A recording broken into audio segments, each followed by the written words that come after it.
Hey, it's Theo and thank you for joining me. And today we are reviewing the newest Paladin cards for across the Timeways. As always, I'll be reviewing every card from the set, so if you want to see more of my reviews, make sure to subscribe and get notified when I upload the newest reviews. Now, let's get started with the fabled legendary for Paladin, which is Gelbin of Tomorrow, an 8 mana 6/6 mech. Battlecry, put one of each aura from your deck into the battlefield, and of course, because it is fabled, it has a couple of other cards that come with it when you put it in your deck, and those are the Gnomish Aura, a 4 mana tradable holy spell.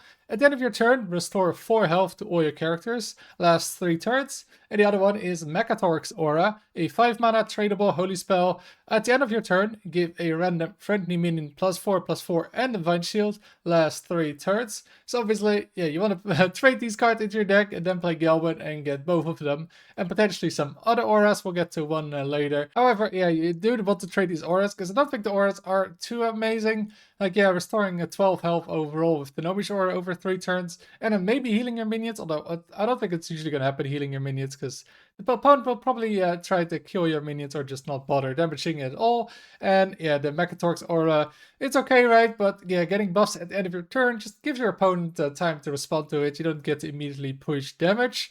And then, yeah, you do get to play other auras, but then also, yeah, you might draw those other auras, right? And those other auras don't have tradable, like these ones, which is nice, because, yeah, you do want to get it with Gelbin. And then even then, like, are you going to play a bunch of auras in your deck? And, yeah, that doesn't really win either, I would say. Like, yeah, if you get all the auras, like you get these two, you get the aura that summons a random 7-drop, maybe like a Crusader aura, even the other aura.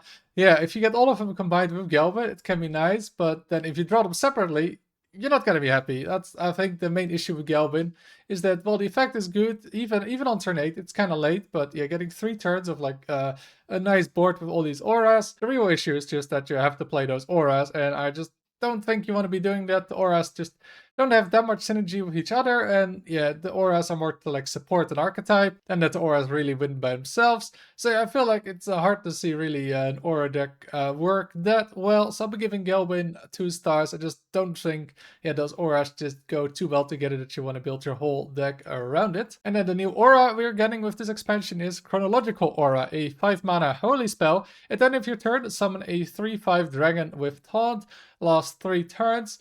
So this is pretty much the dozing dragon from a druid. But yeah, that one was a little bit better, I'd say, because it was a dragon itself. So you had synergies, and of course, druids got to play it earlier.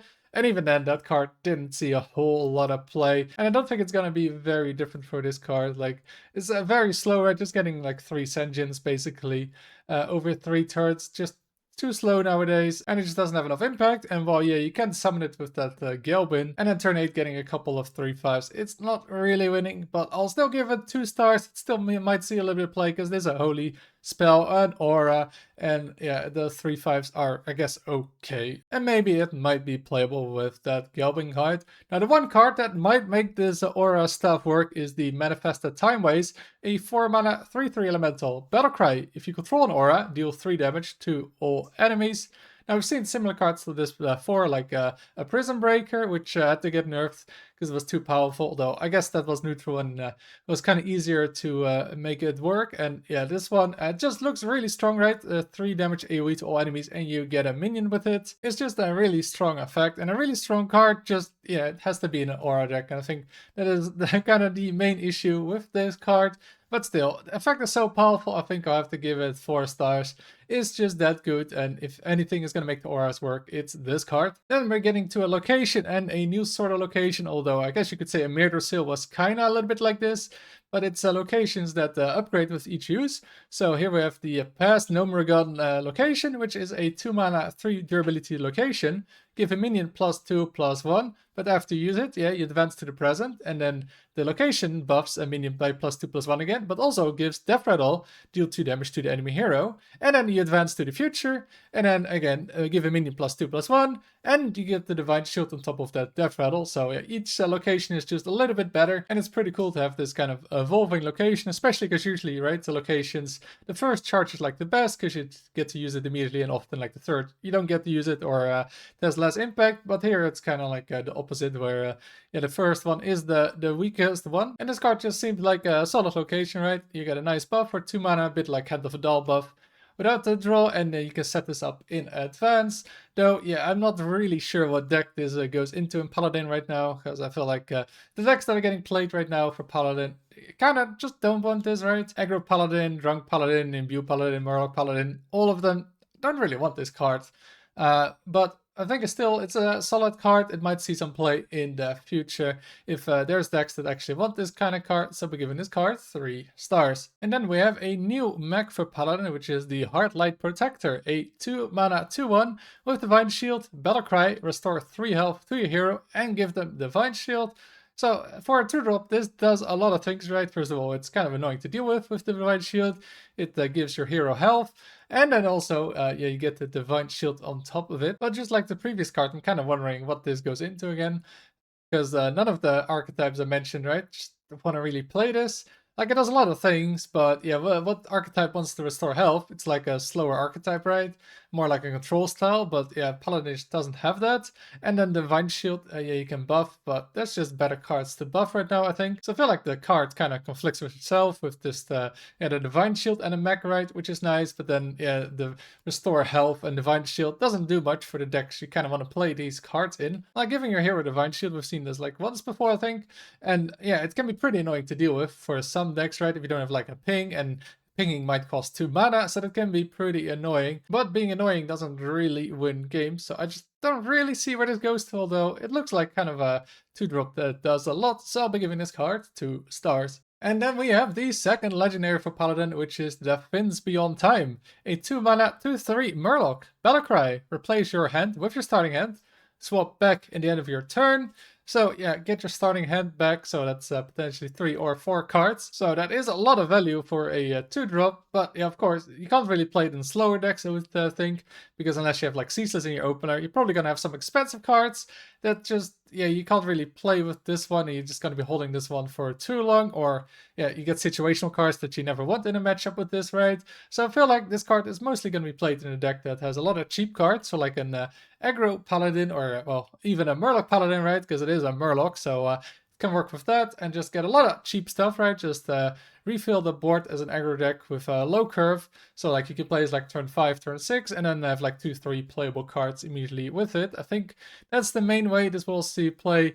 Just in slower decks, I just don't think it's worth it to maybe get a useful card back, because you don't really have too much control over your opening hand. But still, I think it's gonna be solid in aggro deck. Just yeah, replace your hand, get some more gas, because I don't think Paladin has too much draw right now in aggro Paladin, and this can remedy that a little bit. So I'll be giving this card 3 stars. And the next card we have is Neon Innovation, a 3 mana holy spell. Discover a Paladin mech from the past, give it +5/+5.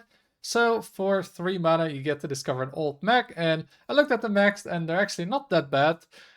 Those cards, they're pretty solid to get, but yeah, spending 3 mana to get a mech you might want to use, it just doesn't work nowadays. Like, yeah, you give it +5/+5, but then even on like a 1-drop mech, a 1/3, it's going to be a 6/8 for basically 4 mana, which is solid, but it's like the best outcome maybe on like turn 3 or 4. What if you get like 3 mediocre mechs, then you just spent 3 mana on basically doing nothing, and you just can't afford to do that 3 mana to maybe get something useful. There just aren't enough good mechs that really benefit enough from the buff. Yeah, it's a big buff, and then if you get maybe this into a 4-drop, it could be okay, right? It's a bit like a Dark Gift, +4/+5.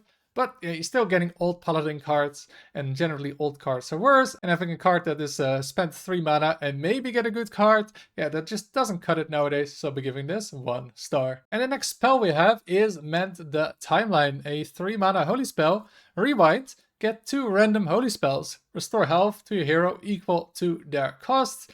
So you get a bunch of holy spells, which could also be priest cards. And a lot of them are pretty situational, like an aura like Celestial Aura is just useless. Yeah, you get 6 heal, but yeah, you might not need the healing early on, right? If you play this turn 3 and then later in the game, all you get is a little bit of healing with this, with some useless cards. Just not worth it. The holy spells are just kind of too inconsistent. And generally with a card like this, right, you want to kind of have cheap cards so you can actually play them fast, because you don't have the mana to spend on weaker cards when you want to play your own cards. But then if you roll the low cost cards, then you barely get any healing. So then, yeah, just 3 mana, a little bit of healing, and get 2 random spells.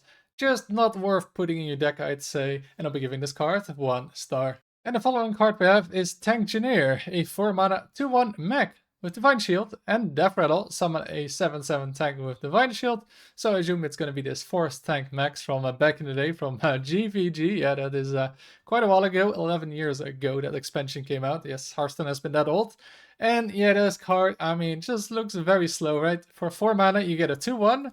That if your opponent ignores it, you basically need 2 turns to attack with it, and then you get a 7/7. So this card takes super long to actually get the Force Tank Max with it. And just nowadays, 4 mana cards have to have a way bigger impact than this one. It just doesn't feel like a card you want to be putting in your deck. And then it's a horrible top deck as well in the late game. Yeah, it is a sticky card. It is a mech and a Divine Shield, so it's a nice buff target. It feels like there's gonna be better buff targets. And it's yet another card. I just don't see really why you want to be playing this card. So I just don't think this card will see play, and I'll be giving it 1 star. And the last card we have for Paladin is the PMM Infinitizer. A 6 mana 4/4 mech. Battlecry. Set a friendly minion's attack and health to 8. It can't attack hero this turn. Now maybe if this card could go phase immediately, it would be okay. Now it just feels a little bit too slow, right? First of all, it requires you to have a board on turn 6. And that is obviously not guaranteed. And then if you don't have a board, you need maybe 7 or 8 mana to have another minion. So then you have like a 7-8 mana play that you get 12 stats. And yeah, we kind of know those stats just aren't worth it, right? We've seen a bunch of cards that's just a bunch of stats on the board, and yeah, just doesn't see play on those turns. It just looks like a card that is just too situational to be good, and yeah, those cards just aren't good enough, because even like the time it is worth playing, it's not even that amazing to make up for the times that wasn't worth playing. So again, I'll be giving this card 1 star. And those are all the Paladin cards. Let me know what you think of them. Are you a bit more optimistic than me, or do you think a lot of these cards are also unplayable? Let me know in the comments below. If you want to see more of my videos, make sure to subscribe. If you enjoyed the video, make sure to like it. Thank you for watching, and until next time.